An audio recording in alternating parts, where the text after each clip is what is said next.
Hey guys, Ultra Maximus back with another Blu-ray 3D review. This time we're going to take a look at The Amazing Spider-Man 2.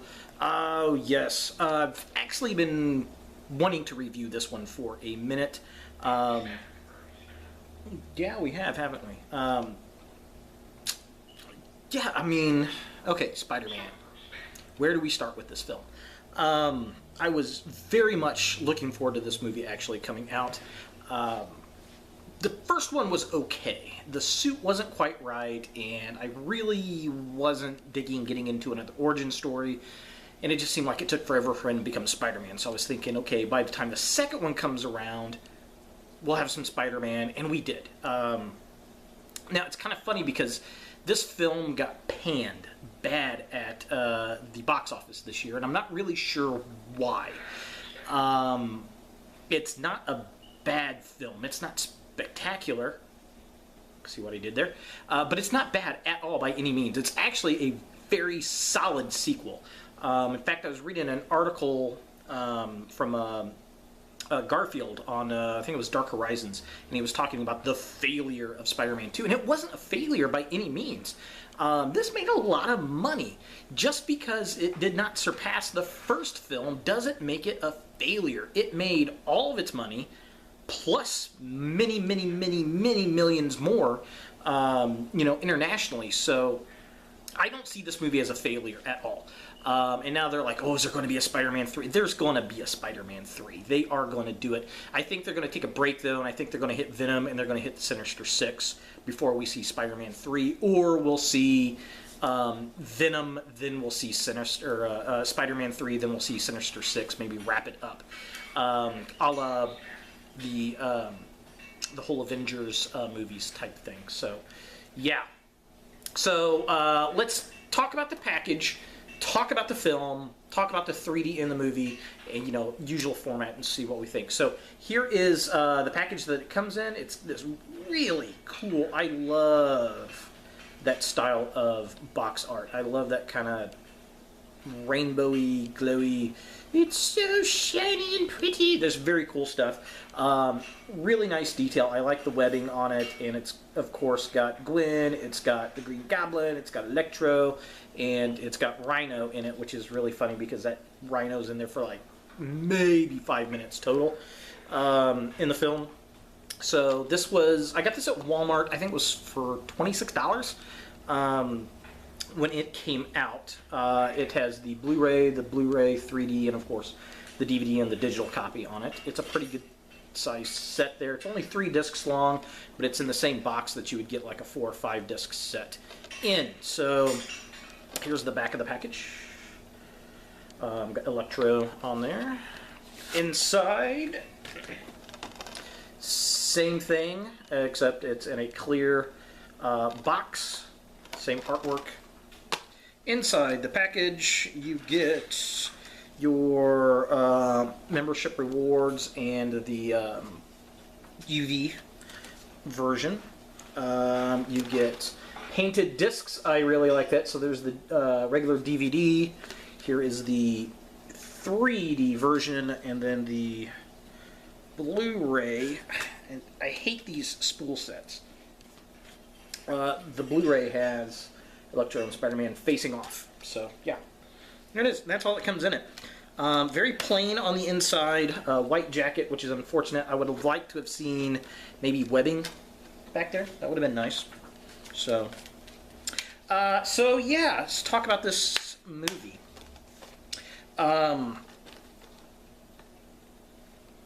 So the film itself, this unfortunately suffers from too many villains in a sequel. That's probably my biggest gripe in it. And they really they set up Rhino for the next film, which is okay. My problem with Rhino, the character is really fun. It's really goofy. I just don't like the big mechanical suit. I like how it is a suit because in the comics that's what Rhino was, but I don't like the big metal monstrosity suit. And then Electro is kind of the main villain, and you get the Green Goblin is back again in this one. And I've got issues with them. So first, let's talk about the praise of this film. Things I liked in this movie. Lots of character development. I think Garfield was great. I love him as Spider-Man. I love the smart-ass nature of Spider-Man. That is exactly what the character is in the comic books, which is really cool.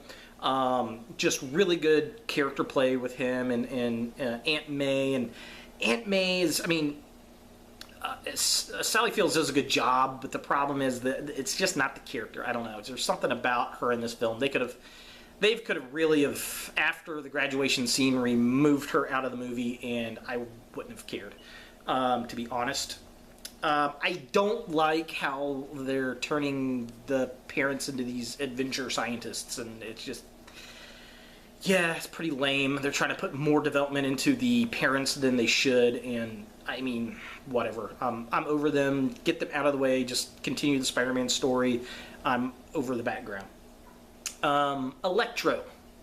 Jamie Foxx plays a creepy bastard in this movie. Max Dillon, the guy that becomes Electro, is creepy as hell. I really did like that. I mean, he's just a nut job.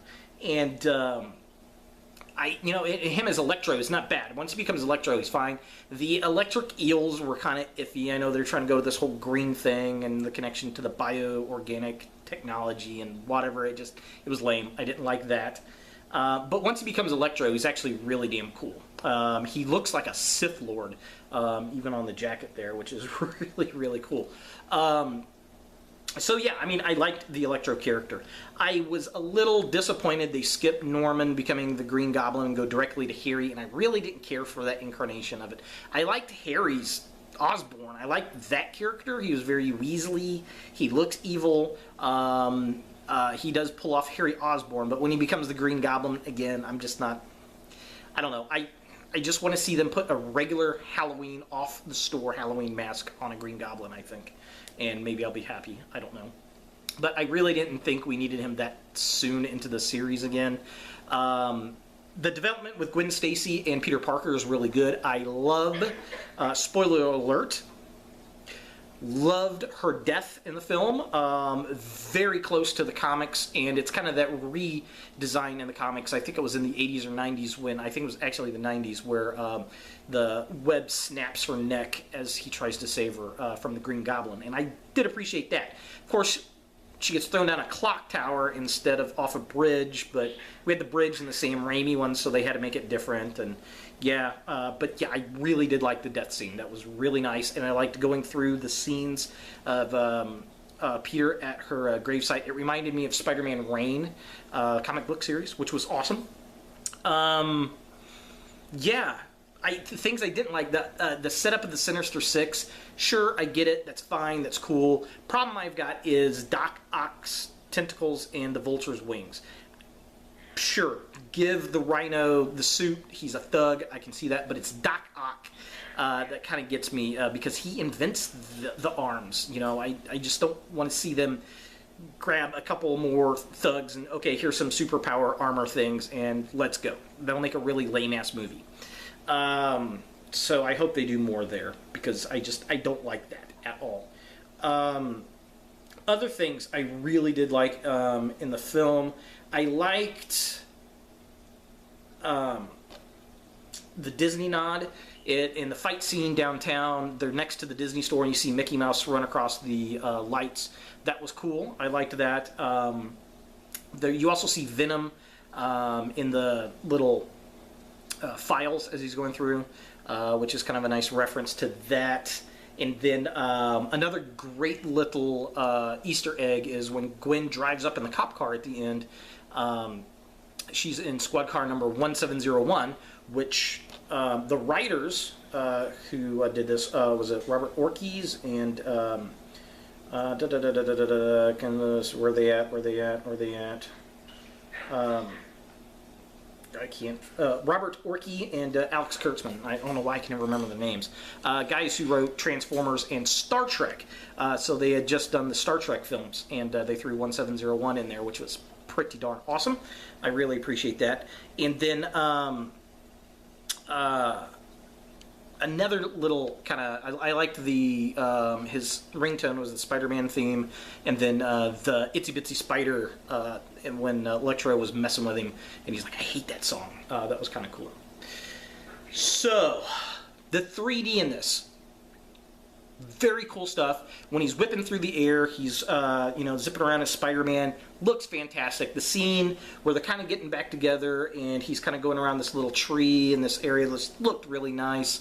That looked good in 3D. The scene in Chinatown where he breaks up with Gwen, that looks really good in 3D. And the fight scene with Electro where they're zipping through the air looks really, really nice in 3D. So a lot of really good 3D shots in this film. Makes really good use of it, definitely. So is this something you want in your Blu-ray 3D collection? Yes, absolutely. It's a good film. It's fun. It's kind of long. They could have cut some of it out. It is a solid sequel. It's not bad by any means. I think this summer was just really packed with a lot of high-end superhero movies, and people were just really kind of budgeting on what they wanted to go see, because you had Transformers, you had Captain America Winter Soldier, you had Spider-Man, Guardians of the Galaxy, Teenage Mutant Ninja Turtles. So we were kind of on overload with big budget movies like this, and this was kind of right in the middle. It came out right after Captain America and right before Transformers, and I think, to be honest, people are just waiting for Transformers. And then after Transformers, Guardians of the Galaxy exploded. So I think it suffers from, I was in too big of a movie slot summer, to be honest with you. But it's a great film. Really good stuff. So if you can find this for $26 at Walmart, absolutely pick it up. Add it to your 3D collection. It's really good. As far as the shots are concerned, they did a really nice job with it. And, they captured Spider-Man finally, I think, in the film. The comic book character really comes to the screen in this. The way he moves, the physical look of him, the costume looks right. And Garfield hits the performance with a smart-ass teenager as Spider-Man. And finally, I've been waiting years for that, and there it is. So I hope they come out with the third one. In the Venom movie, I hope Spider-Man is in the Venom film. We'll see what happens with it. So there it is. The Amazing Spider-Man 2 in Blu-ray 3D. Definitely a pickup, in my opinion. Thanks for watching, guys. I do appreciate it. Please subscribe to my channel. And as always, look for more videos in the future.